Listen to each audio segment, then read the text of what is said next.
Thank you, Lindsay. Khaled, please lead the way. Okay, let me just share my screen here.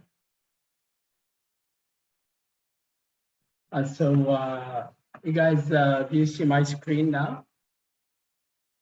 Yes. Yes, the entire screen. So how do I go? I should do that, right? Yes, now it's good. Okay.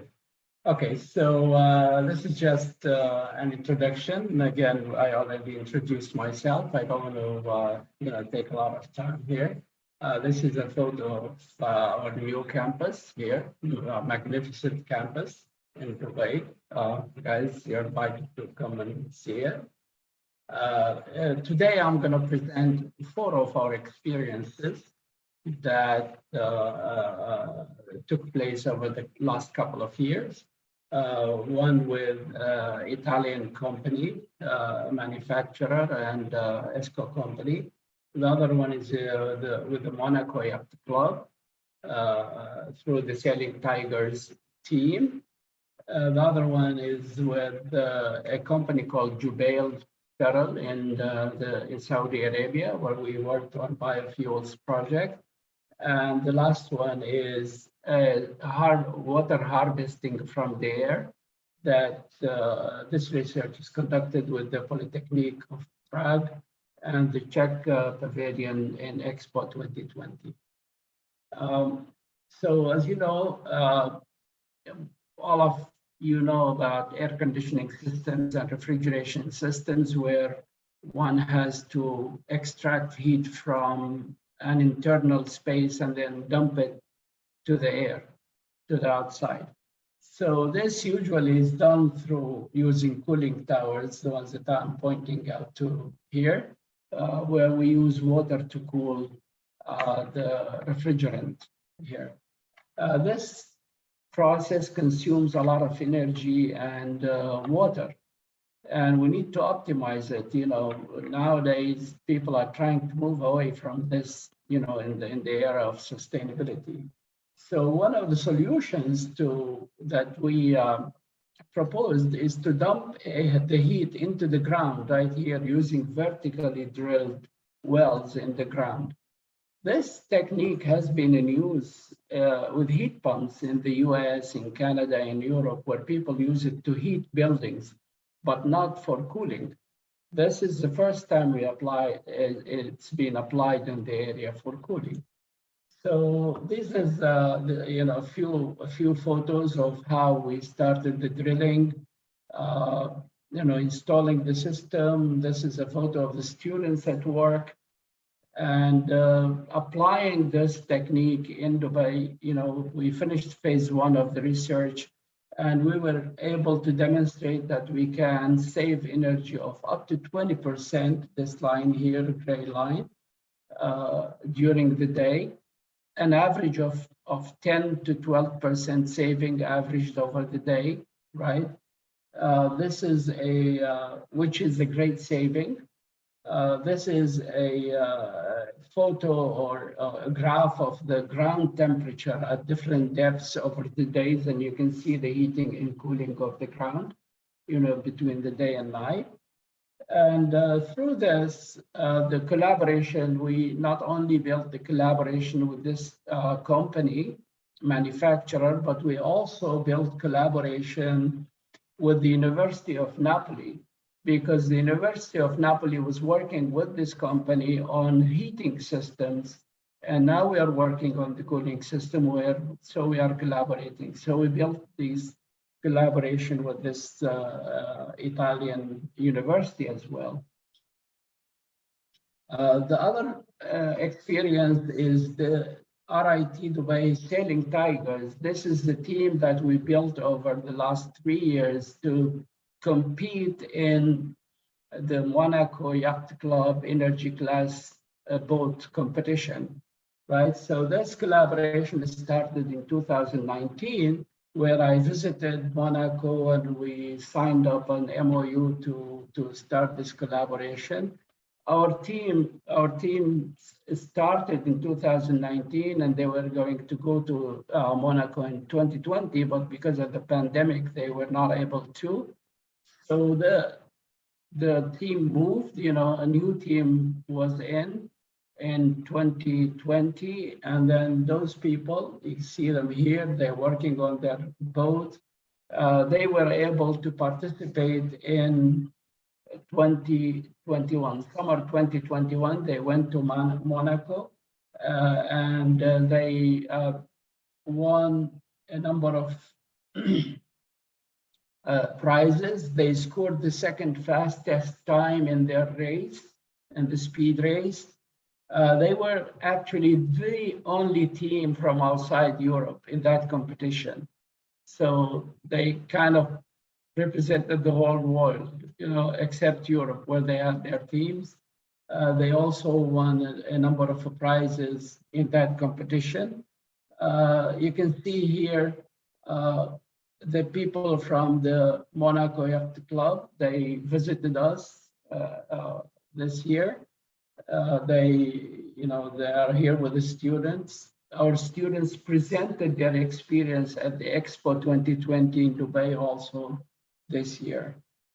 Through this participation, our students built friendships and collaboration with the University of Bologna in Italy, because this university had a very strong team there also. So through coming second to them, becoming very tough competitors to the Italian team, they built good relationships, and the students and the faculty from the University of Bologna, they visited us in Dubai this year also. In February, they were here. They visited RIT Dubai, and they met with the students, and they strengthened that collaboration. You can see here the people from Monaco Yacht Club when they visited the university. This is a photo from the representatives with Dr. Youssef, the president of RIT Dubai. The other project, quickly, this is about, here in the area, in the Gulf region, there are millions and millions and millions of palm trees. And those palm trees have lots of waste that comes out of them.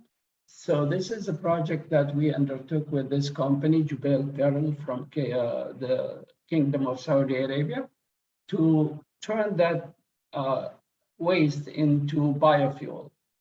So this is a system that was developed by our students. Again, we really rely on the students here because during the pandemic, we had to move from many of the students, we moved them from doing the co-op with companies to doing research co-op. So this is the work of the students.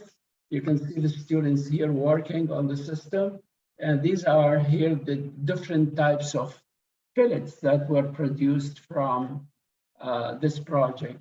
Unfortunately, I couldn't upload the video of the burning of this fuel. Right now, at this point in time, the students are working in developing different molds to, turn this waste into, the coal that is used in grilling, on picnics and stuff. So this is one of the molds that they created from this project. The last project here is the Water from the Air project that we are undertaking with the Czech Republic. You see these two containers here are installed at the RIT campus in Dubai. This here is the research center, our mechanical engineering research center, and these are two containers with, you see the solar panels. These are standalone containers with the system where they harvest water from the air. They condense water from the air and purify it and turn it into a drinking water. So this system is a standalone system, fully automated. It's not connected to the grid. It's not connected to anything. It just gives you the water. It produces in excess of 200 liters per day. And our work with the Czech university is to optimize it and to have it produce its maximum under our conditions, under the Gulf conditions. To wrap up, I just want to take 1 minute to talk about the benefits and lessons. The first big lesson that we learned is that how to work under the pandemic conditions. All these projects were conducted under the pandemic conditions. Actually, the geothermal work was done under complete lock in Dubai. So we were just speaking to the university and working there with the students under very strict conditions. It really, also one of the challenges that we had, for example, under the pandemic, is that it's something that you won't believe. Some of our team, few members of our team could not go to Monaco because they did not have the Pfizer vaccine. So France have a condition that to go into France, you have to have the Pfizer and only Pfizer. So they were not able to go there. The engagement of the students in these researches was a very good experience for them, to conduct actual applied and timely research. The inclusion of and the diversity of the teams. We had the Monaco team, for example, we had students from all over the world, just like the diversity of RIT. Multidisciplinary, so we had students from business, mechanical, industrial, electrical, computing backgrounds working in that team, and they built this culture to work there. And then finally, the collaboration with students from international universities. This is the first time we do that. So our students built these connections, and we hope that this will produce good results and good, collaborations in the future. Thank you very much. I hope that I did not take much of my, over the allocated time. It's okay. Thank you, Galeb. Thank you very much. Cassandra? Thank you. I'm also going to share my screen. So I'm going to be discussing our behavioral health program's collaboration with India. And just an overview of our two major goals. Our first goal with this project is to increase mental health services and access to care to the homeless in Mumbai, India, through establishing the use of telehealth services and the use of digital therapies. Homelessness is a growing public health concern across the globe, and it has only escalated since the COVID-19 pandemic. And among homeless populations, there is a high rate of mental health disorders, really due to the limited access to resources, as well as victimization and stigmatization among this population. I want to acknowledge that our work in India is led by Dr. Rupa Kalahassi, who is a research assistant professor at RIT. And she's currently meeting with some of our faculty who are visiting India on this project, which is why she couldn't be here to present today. But Dr. Kalahassi has worked to replicate some of the work we've done with a homeless shelter here in Rochester in order to implement similar services in India. Our second major goal is to develop collaborative relationships with educational institutions in India to enhance scholar work in clinical psychology. Specifically, we aim to involve international students from India in pursuing scholarship, engaging in direct service delivery by providing services to the underserved, and encouraging cultural exchange with RIT.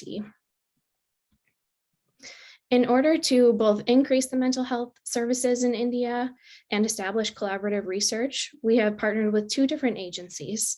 The first agency is Seal Ashram, and this is a long-term residential facility that houses 276 residents and is located outside of Mumbai. The picture over on the right-hand side of the screen is Seal Ashram in India.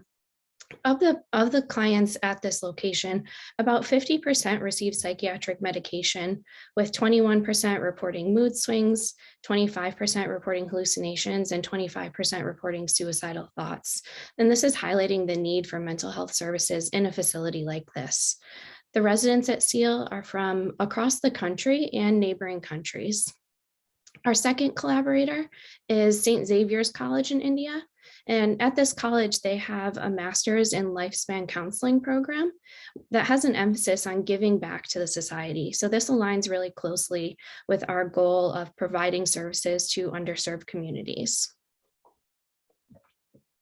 As far as our implementation of the project goes, at SEAL Ashram, we had to start by first identifying the existing services that were available, as well as identifying the challenges within the existing infrastructure.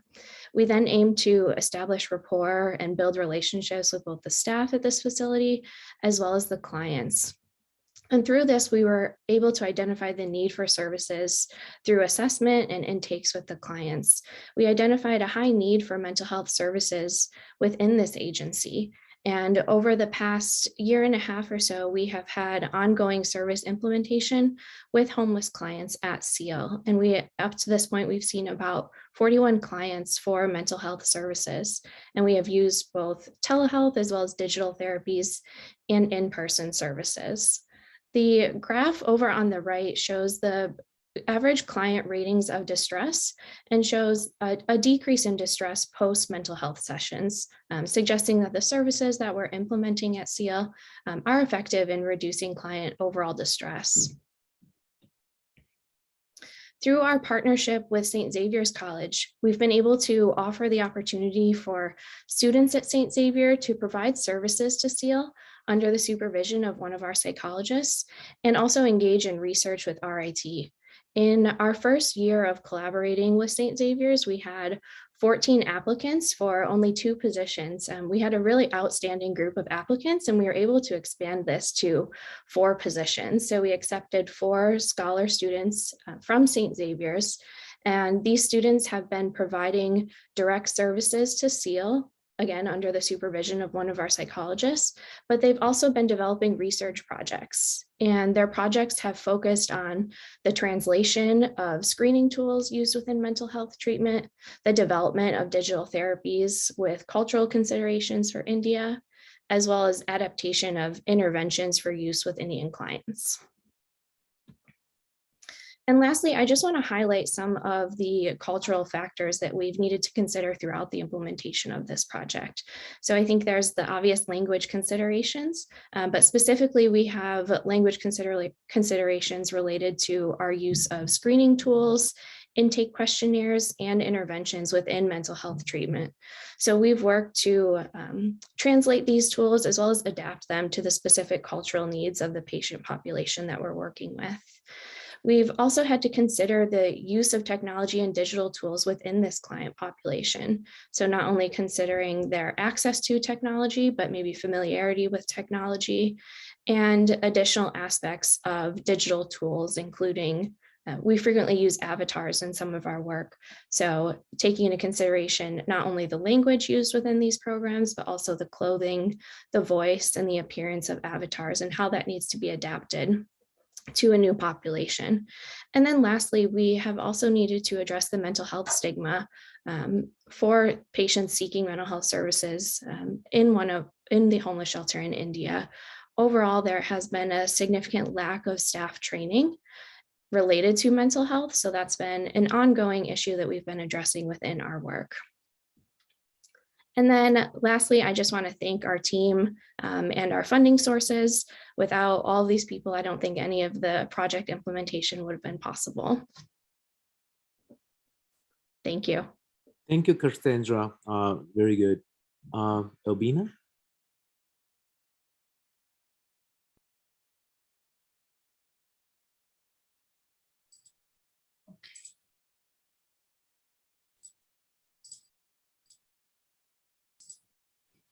Okay, can you see my screen? Yes, it's a PowerPoint file. Yes, great. So I'm actually going to build Cassandra's presentation because we were almost involved in the same project. And that's really what I'm going to focus on as one of the research projects for this presentation. So what I did here, I included about 4 different projects that we've done, and I wanted to compile a lessons learned from these experiences because they were all different, and they included countries outside of US and Kosovo. We had countries in the region, but also in the EU. So one of the main questions for someone like me at RIT Kosovo or the other staff and faculty that work here want to get involved in international research is, why do you want to do it? And what are some of the goals that,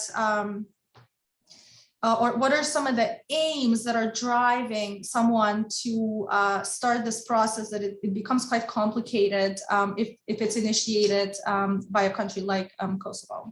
So the idea, our institution and the country as a whole has a limited resources for research, internal research, but also international collaborations. So the idea was, but also expertise. Certain fields are very limited in Kosovo, the skills. And so the aim was to combine expertise and resources and see if we can come up with new scientific research that would benefit both parties. Another aim was to answer more complex social and cultural or cross-cultural questions and issues, to really expand my own research, but also our institutional research, and at the same time enrich our knowledge by collaboration with other institutions, and just overall really maximize the impact that a study may have. So I focused on these, I guess, 5, because one failed. We did not receive the grant. So the presentation that Cassandra just did, we wanted to replicate that study in Kosovo with Dr. Easton, working with domestic violence victims. So there are about 8 shelters in Kosovo. We were able to get access to them. But one of the shelters is a little bit more specific. It's hidden, and the domestic abuse victims there are usually admitted with their children. And so we applied for the grant through NIH. We put all of our forces together. We also received a letter from the shelters to sort of in trust that it's okay to work with us and to let us have access to the domestic abuse victims. But when we applied for the grant, we were denied. And the reason for denial was that in between, the Kosovo has changed the status, economic status. And so we were not, as a country, eligible anymore. We were not a lower end developing country, but we were considered a middle income, although at the bottom end. So that was a new challenge and a new thing for us that we were not aware that's going to happen. We have several ongoing projects as well. We are working with several actually Finnish partners ran by Jamk University in Finland. This is a project with Erasmus+. And the end goal of this is really to train other local institutions in Kosovo about learning outcomes, syllabus building, assessment, course assessment, student assessment, faculty development. And this work heavily involves students. So in the end, as part of developing 3 courses and assessment tools, students are also engaged in a way that they are supposed to build a student-run interdisciplinary health digital practice center. And we are now entering the 2nd year of the project, and it's supposed to end in 2023. So this also involves international travel between all the partners. I have also been involved with Clemson University, where we worked in 2019. There was a surge of immigrants who were deported from Germany. So we worked in putting together a piece about how does the care need to be improved in Kosovo to take care of these families? Some of them have been in Germany for 20 years or more. Some of them were new. Some of them had children who did not want to come back. I've also worked with World Health Organization during 2 different times. One was in around 2007, one was a little bit later. And here we ran cognitive tests on children who were poisoned by lead. And this is the Roma kids that live in a particular area in northern Kosovo. And then we've also worked with Marin Bardete University in Albania to put together a research piece on the legislation on the case of human rights trafficking. This started happening in the 90s and it went on, and it was really extreme and severe what was happening with the women. They would get married and go to Italy, and then the documents would be taken away from them and they would be sold as sex workers. So these are some of the projects, and as you can see, because they're so diverse and they involve different countries, there were definitely a lot of opportunities to learn and also a lot of challenges along the way. So some of the challenges that we have encountered working in these projects, it was really one that really came across in all of these projects was really just the bureaucratic needs and steps that needed to be followed depending on which country you're working with. Is it EU, is it US in relation to Kosovo? And then you have Kosovo and Albania that are not in EU. So different challenges there. Especially with the last project that we wanted to apply with RIT, we noticed that there are IRB differences. Since in Kosovo it's done differently, there's no institution that deals with ethical issues of research, especially with research that works with human subjects. So really we were a country that lagged that. We had to go through the Ministry of Education. We also noticed that there are different intellectual traditions, so definitions may be subjective. We had quite a long discussion about what the term homeless, what does homeless mean in the US, what does homeless mean in India, what does homeless mean in Balkan countries like Kosovo and Albania. Financial management was also a challenge. Depending on which, we noticed this a little bit more with Erasmus project, because Erasmus is a EU institution, so the details that they want in all the financial reporting, sometimes we feel that they take more time than the actual project itself. Other challenges were time difference, scheduling, culture, languages, sometimes technological failures, internet fails in the middle of a project or a meeting, policies and laws issued by different federal governments. They were a challenge across.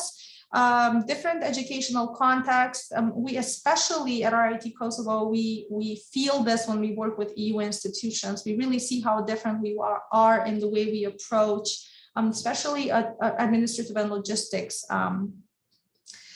Translations, a lot of time has needed to be spent on translations and back translations and standardization of questions between different cultures. Infrastructure and resources, sometimes we lag them in comparison to other institutions. A challenge was trust in third-party organizations. For example, when we were trying to get a collaboration letter with this domestic violence center, they really had to go through and we had to meet several times until they said, okay, we want to work with your institution and we trust your process. Kosovo's ongoing changing economic status and politics, there's every so often there's a new government in place, so that sustainability and continuity of funds for research is not always the same. We're also a non-for-profit organization, but we're treated as a private institution, so we are not eligible for the public funds for research. And then for staff, really just the travel and visa restrictions. So somebody who is not a US citizen or EU citizen living in Kosovo has to go through an excruciating process of applying for a visa to go to these trainings or workshops or visiting the other institutions. However, I think the benefits outweigh the challenges because we learned a lot and we grew a lot through these processes.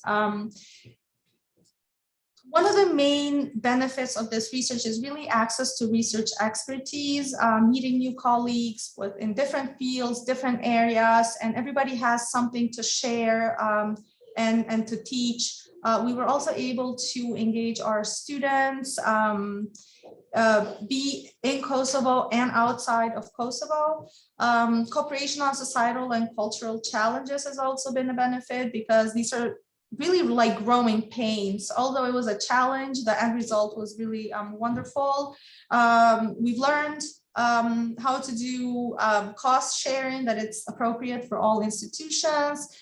Risk reduction, when you have another institution that you're working with, risk seems to be a little bit better controlled. You have two heads. Access to international funds has been interesting. When we have collaborations with other European or even US institutions, more funds are available. Collaboration reduces disparities between countries. We're all learning about each other and sharing. Diversity has been a big one. We also aim to maximize output, because we were combining our expertise and resources. And so this way, we felt that we were able to answer some of the questions that we could not answer as a sole institution working on a project. Maximize impact, attract funding, expand our network. That has been probably one of my personal favorite ones, because we were able to meet a lot of experts of different fields who we benefited from, but we also hope that we were able to give something in return. Embracing the new advancement of knowledge. There were certainly situations where we were uncomfortable, we didn't know how to proceed. And then slowly we got through. And in the end, I think it helped in improving science communication, starting with definitions, with data collection, with issues and challenges on who owns this data, who can share this data, what can we do? We learned how to communicate this. Luckily, a lot of these projects did end up in international journals as publications. So we really enjoy seeing the statistics that we get once every month to see who is accessing our research and are they really benefiting from it at all. So in the end, I have some suggestions. I think as I was writing these, I was also thinking these are suggestions for me personally, but also for our institution.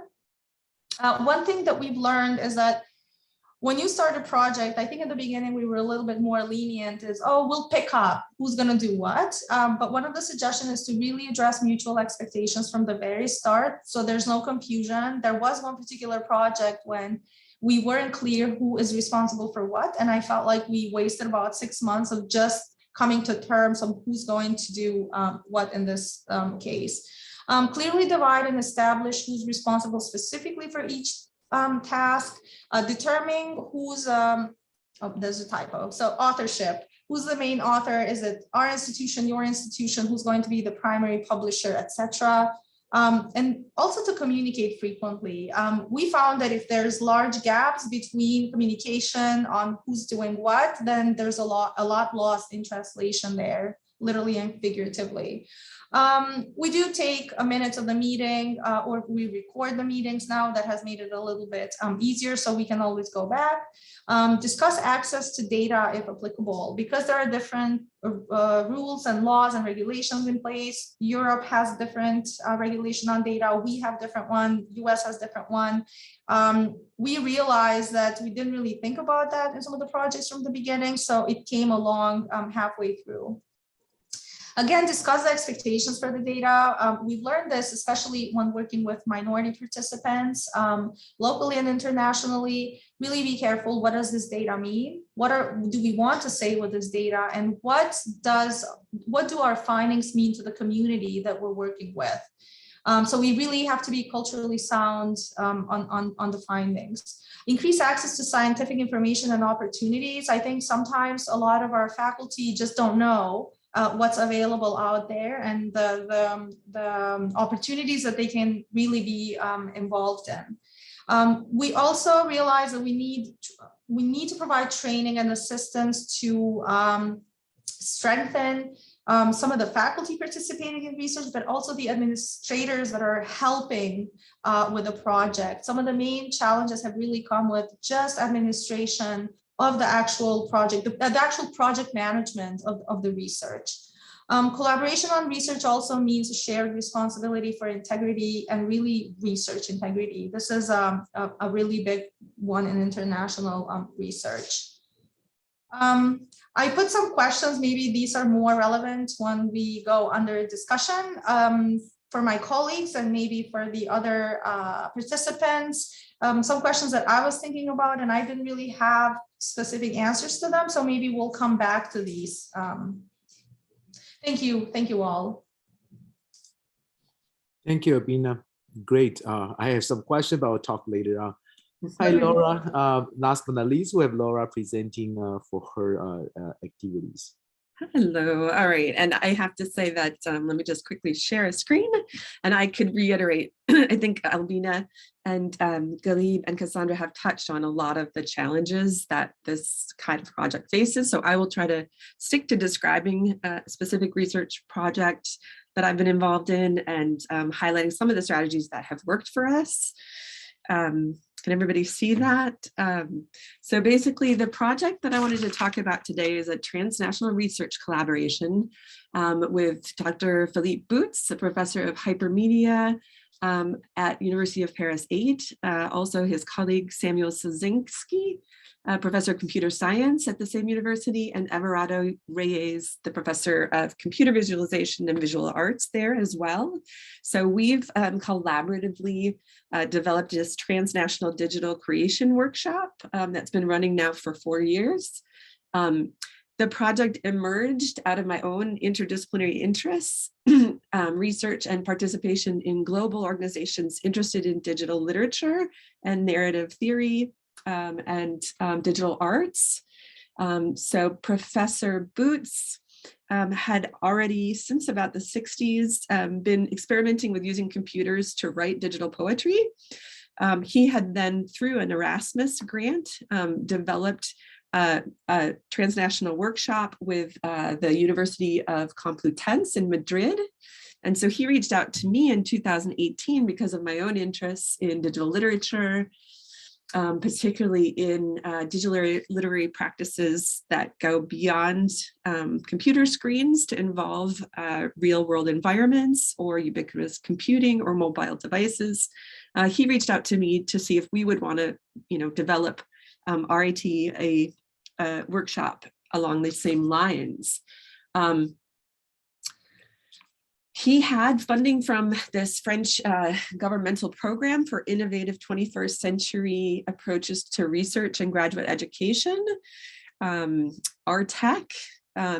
So out of this funding, we were able to come up with a proposal for our first offering of this workshop. And I think, one of the things besides just drawing off my own research expertise that has kept this collaboration really going well is the fact that I immediately identified some really interesting common aims that we shared both in our own research and also in terms of our institutions, although one in France supported by a government program and obviously RIT's initiatives, a private university without that kind of global governmental funding. So a few of these things that struck me as essential to this workshop is just one, this primary aim of promoting interdisciplinary work and collaboration between computer science, the arts, and communication. Secondly, it's very much emphasizing project-based interdisciplinary teamwork or workshops. So in the French context, they're ateliers, but obviously in terms of the US, these workshops are laboratories as these spaces for creative experimentation for interdisciplinary encounters between the sciences, the arts, and technology. Immediately resonated with, I think, some of RIT's aims as well as this governmental program. Focusing on the importance of this global context for collaboration. So the need to give our students and also to inform our research with different perspectives and to recognize that digital cultures or digital media are not the same across cultures. I think we forget that because, we share so many software programs and practices, but that was really central to our research. And then also just thinking about creation as an epistemological driver. So it's one of the primary ideas behind the RTEC collaborations, but is also central to my interest in how creative arts can help drive research and be a form of knowledge building. So that kind of experimental history that we know we've seen in the sciences, in laboratories. We hear from famous scientists and artists all the time. But I think, in the present, it's even more important than ever to be bringing together these kinds of specialists and to open up that door to experimenting and giving people a chance to build knowledge together through their practices. And obviously RIT similarly invested in project-based and practice-based learning, as well as interdisciplinarity. So we identified this key overlap between our research expertise and aims, and also our institutional emphases and aims. And I would stress that they were not all parallel. Some of them were complementary. So the grad students at University of Paris 8 were much more humanities oriented, a little bit further along in their studies.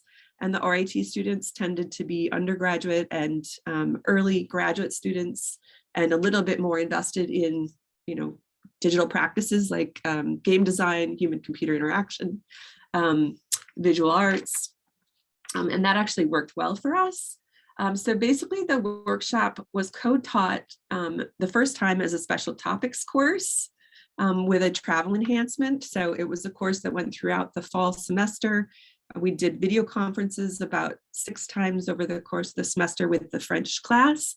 And then at the end of the semester, we traveled to Paris to do a final week of intensive workshop work where students finished their projects, they met their French teammates, and I should really say they met their global teammates, because Paris is a very global city. So many of the teammates were, recent immigrants from Algeria or Chinese exchange students studying in France. So there really was a wonderful kind of global dimension to those teams.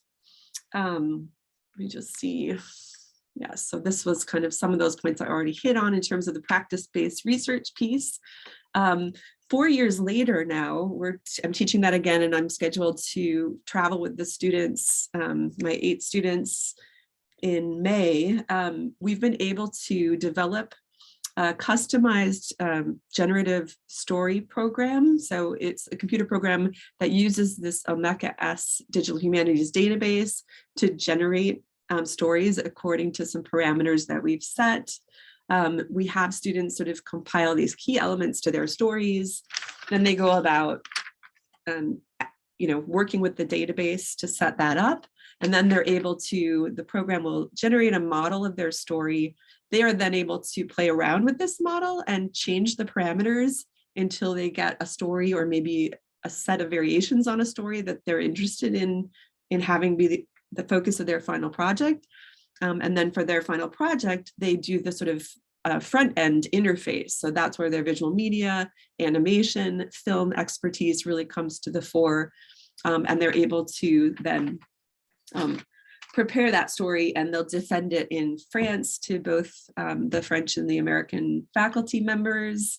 But what I wanted to, I think what for me is so fascinating, in addition to just some of the advantages this brings to students, obviously in terms of involving them in the research, and I think these are points that have been made already, involving them in the research, giving them a chance to see how this kind of collaboration works, to deal with failure and miscommunication, which of course is always happening.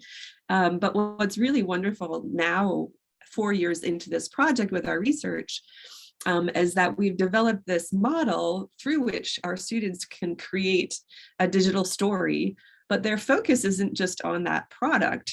Their focus is on also understanding what are the key components of a story. How does narrative work in multimedia environments? So I think that involving them in the process and not just giving them a chance to say, use this software, create this object, is really invaluable. So students leave the class with a portfolio item, they leave it with this experience, but we also encourage them to reflect on their own research story and how this workshop has sort of contributed to allowing them to think about what they want to do in a more open-ended way. And I think I will just I'll show a video, but maybe we can, it's just 1 minute long if there's time. Is that all right, Jay? Or should we stop there? Yeah. I can just, I'll turn the sound off and I'll just play it and we can start discussing if that works. Let me just quickly. Thank you, Laura. Sure, thank you. And thank you to our organizers. It's great. So as Laura is preparing the video to show us that we will be opening up for Q&As, comments, everything. I know that in the chat, Jay, you already have a question. So Lindsay, we may be able to let him unmute. But let's watch Laura's video.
Great, excellent. So these are great presentations, and I know that we take a little bit longer than we expected, but I think this reflects at how passionate we are with our international collaboration scholarship activities, where I see a lot of really importance in looking at expertise, cultural exchange. Just the fact that Laura just showed the student experience is very wonderful and invaluable. So I think the audience, all the attendees, you have given the mic access.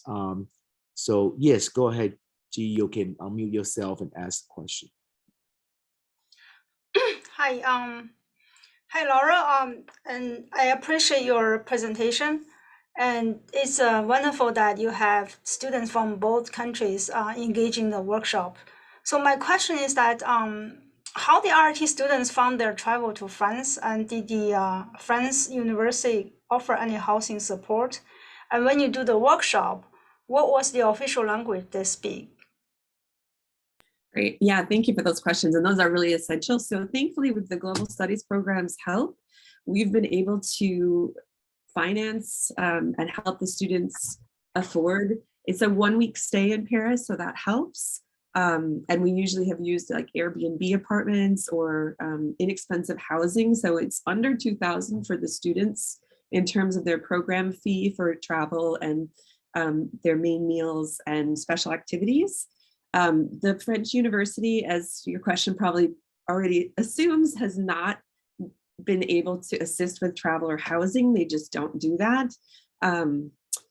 And then we're also in the process of trying to figure out an exchange so that the inverse can happen. For French students to come to the US is even harder, and also to be able to pay the cost of coming to campus. And so far we've had to just find our own sources and leave those pieces out of the exchange between the universities, but we have found ways to do it so far. And then in terms of language, we do the workshop in English, but we also, and that's, the advantage also for the French students is that kind of professionalization, internationalization. For our students, it works well with RIT at the current moment because a lot of these students in game design or in human-computer interaction are not French. They're not as focused on the French language or cultural experience. But it's always my hope that just by getting their toes wet, that will, expand. And as RIT develops its French BS, which I think is in the works, I hope to kind of continue to expand those exchanges so that there is a stronger return of RIT students invested in French language involved as well. Thank you. I'm going to go to France for 1 year sabbatical, collaborating research with a French university. Well, we and should for- talk. We should Yeah. definitely talk because right now I'm working on revising the MOU between our universities, just in general. But I would like to try to include other faculty in specific applications of that MOU. And there are several universities. The Sorbonne is interested in participating, and the University of Paris Nanterre. So we should talk. Yeah, so I'm from Center for Imaging Science. The university I'm going is University of Bordeaux, but there are 2 or 3 other universities. I can share the information with you. I have a class to go at 11, so thank you so much for sharing your collaboration experience. I really enjoy it. I'll reach out. Yeah. Joe, you have a question about the RIT Global Office. I think the panelists can answer, but probably Lindsay, you can answer that as well. It's about what kind of support will RIT Global be able to do? I don't want to take away from any of the panelists. Does anybody want to, or would you like me to? I can. So at a logistics level, our office does manage international agreements. So we would work with you in collaboration with the partner that's being identified to develop that agreement. We do also have faculty grants on our website, and I can put the link into the website for RIT faculty who are on the panel today to support some primarily travel costs and to engage in partnerships and particularly activities that support student engagement along with them too. And we of course will also help with hosting partnerships when they come to campus and other development needs of supporting around grant or other collaborative activities.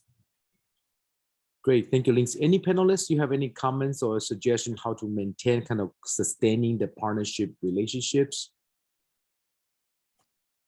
Yeah, this is Dr. Dua from RIT Dubai. I don't have a particular question about what you have just said, but I have a question about the funding that I forget her name. Just you mentioned this. I'm planning to come to RIT New York for a visit in the summer, so I want to know kind of support or maybe just housing and the way of collaboration, because one of the presentation provided us with some questions that I believe they're very important.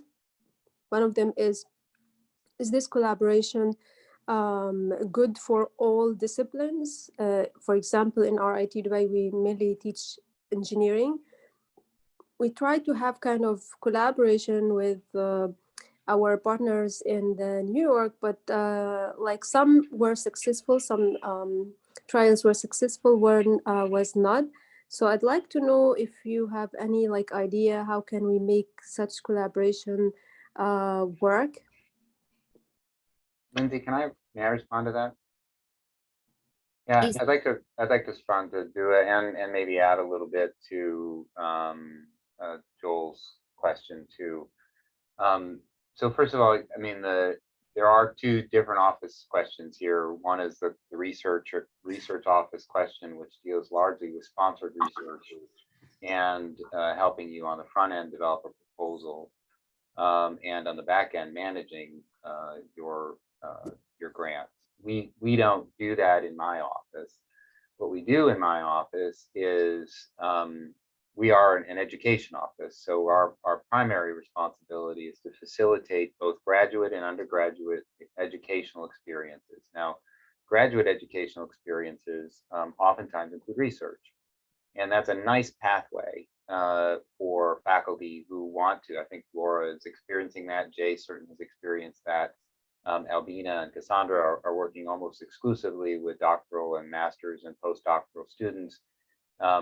They're part of our, student experience goals. So we support that with faculty travel dollars and the kinds of things that Lindsay suggested. We also pretty regularly make available, through our grants, these dedicated opportunities to extend a partnership. For example, Gia, who just spoke, with her trip to France, we are going to be supporting her for a summer work with the University of Bordeaux. It's really on the travel side, it's on the building the partnership, that kind of thing. So we have a staff here who do that. To your question, I think has to go back in some ways to the infrastructure you have in Dubai. You have an existing research committee. There's a process that is there for you to apply to that committee for research funding internally. We are building a platform for collaboration across the international campuses that will provide shared funding and opportunities for faculty. That to date, that hasn't been a shared initiative. It's almost been kind of exclusively from the main campus, in part because your teaching loads have been so high, but we're working hard now to get everybody from the global campuses to have an opportunity to apply for funding in a joint way. That infrastructure will be in place for fiscal year 2023. Having said that, we have a lot of people who come here to do joint collaboration and work. We have both doctoral students from Dubai, and we have a lot of people who come from that campus to do collaborative work. But that initiative needs to start at your campus and then be brought to us through the infrastructure that's there. So I would encourage you to talk to Dr. Khawaja, Dr. Yusuf, and the team there as to what that process looks like. And you also have a representative on the Global Education Committee of Faculty Senate here in Rochester. And that person can also be a very good advocate for you. And I forget who that person is at this point in time. Lindsay, do you remember who the RIT Dubai? Actually, I think it's Slim Slim. Saidi. I think, But yeah, I think but he stepped away for it. Yeah, So but I think they're replacing him. he should be replaced. So that's an important person to get to yes, know. yeah, he's replaced recently with the. Adolf is going to replace Saidi on this. And Dr. Golub would be a great resource for you, of course. Actually, the two representatives, the one who stepped down, Saidi and Adolf, are from the IE department. So they are colleagues of Dr. Dua in the IE program. So she's an insider, I guess. Yeah. Thanks. I think that the problem is the pandemic. I mean, we covered a lot of ground in our collaboration, and then these 2 years of the pandemic just hindered everything. Agreed. Even just getting to a conference is almost impossible. Yes. I mean, like I said, last year I was not able to go with the students to Monaco because of the type of the vaccine. Just imagine, I had two vaccine shots and everything, but they said, no, this is Sinopharm. You're not allowed to, in France. You have to have the Pfizer. So we went through the Ministry of Foreign Affairs and things, and by the time we got the approval, the competition is over. Yeah, so the question we are talking about, I think that, do we answer your question, Duad?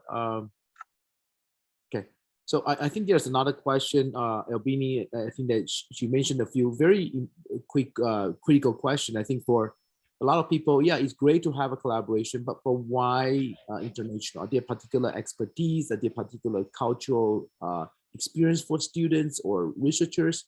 Are there other things? Are there risks? Are there threats?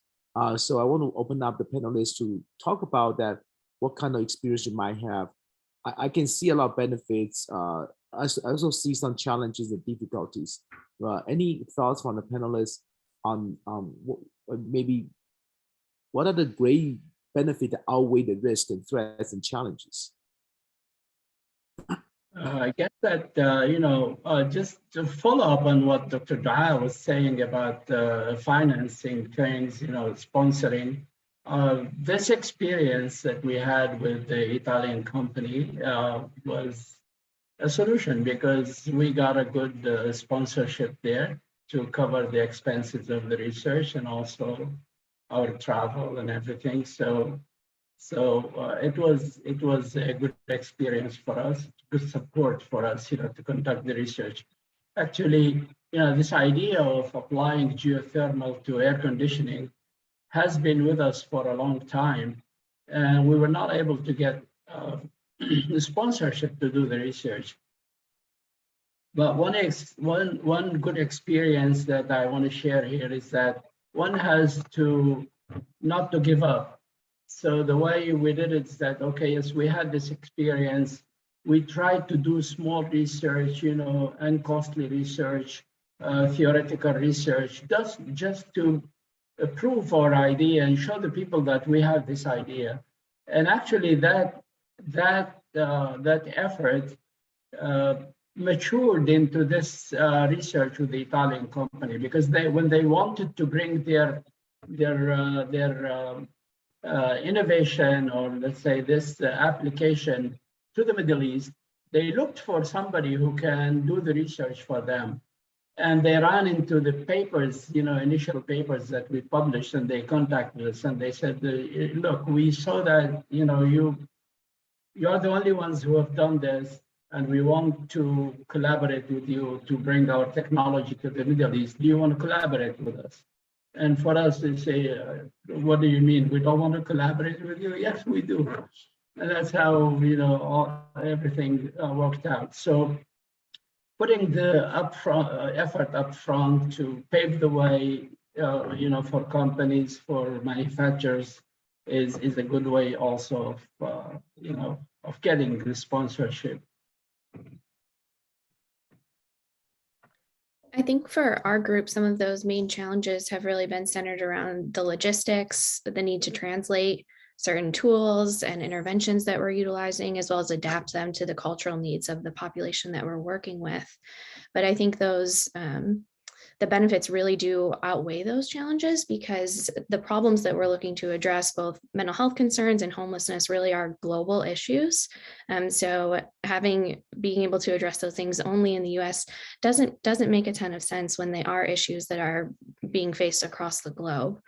So having this international collaboration has really allowed us to expand our conceptualization of these issues, and explore training models for students, graduate students, and interns that incorporate global diversity, and really has allowed us to share ideas on these issues across different platforms. So I do echo that, although there are lots of challenges associated with this type of work, the benefits really do outweigh those challenges. If I may add, the reason why I asked that question was for you and also for myself, because one thing that we've noticed with, especially with European projects, maybe threat is too strong of a word, but what we have noticed is that the funding that is allocated for an EU project that will be run in countries like Kosovo, which is non-EU, the funds allocated are quite different, and the European institutions are usually in charge of the program and the fund.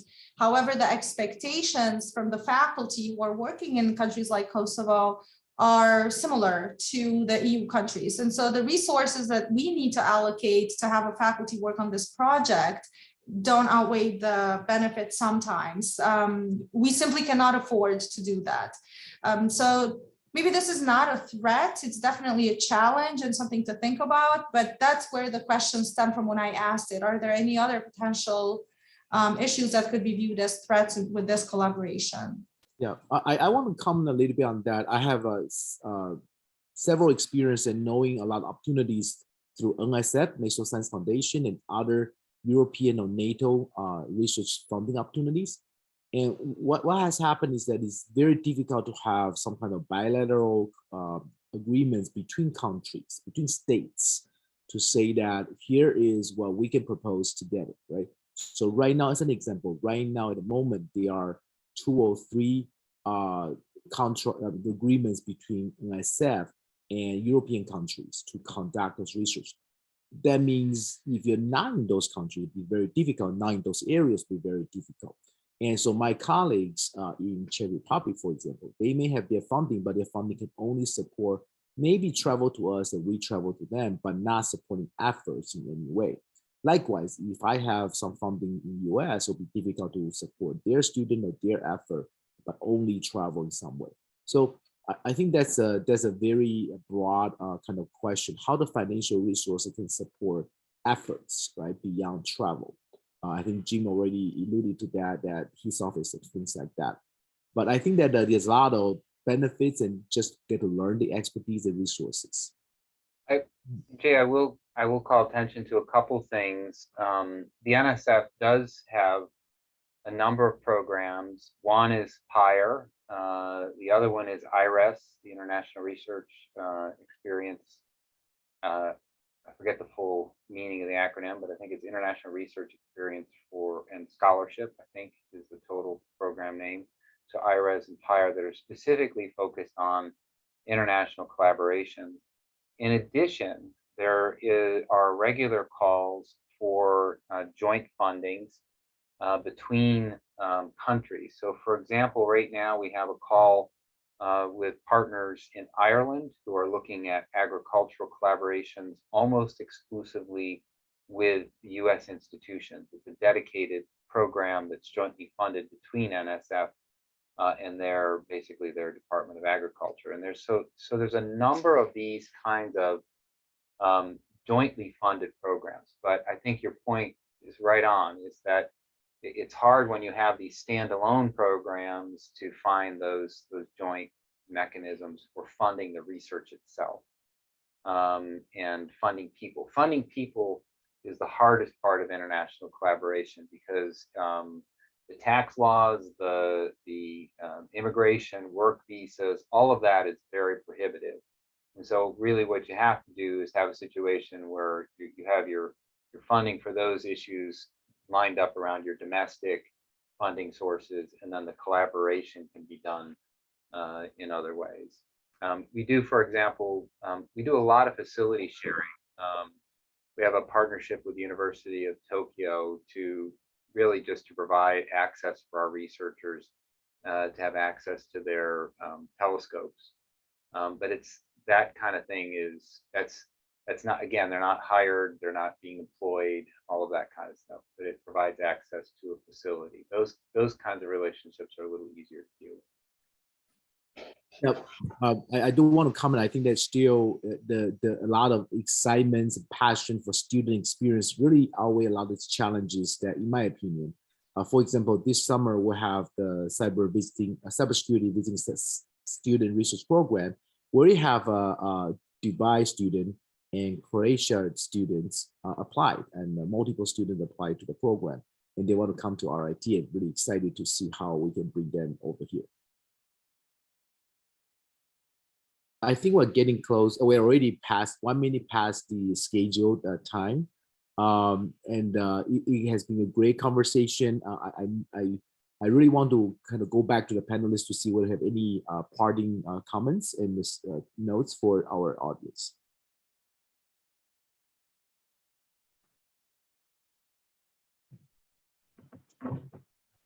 Thank I you, Jay, put for resources into the chat just to point out for anybody who didn't see that. yeah. Thank you, Jay, for Lindsay and Jay for organizing this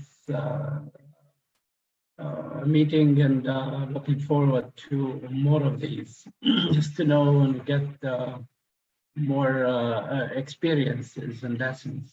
Thank you very much for the panelists also. Thank you, Jay. This is really motivating as well to see what others are doing and where each institution stands, and maybe just get inspired from each other. So this is really nice. Thank you for having me, and thank you. Thank you.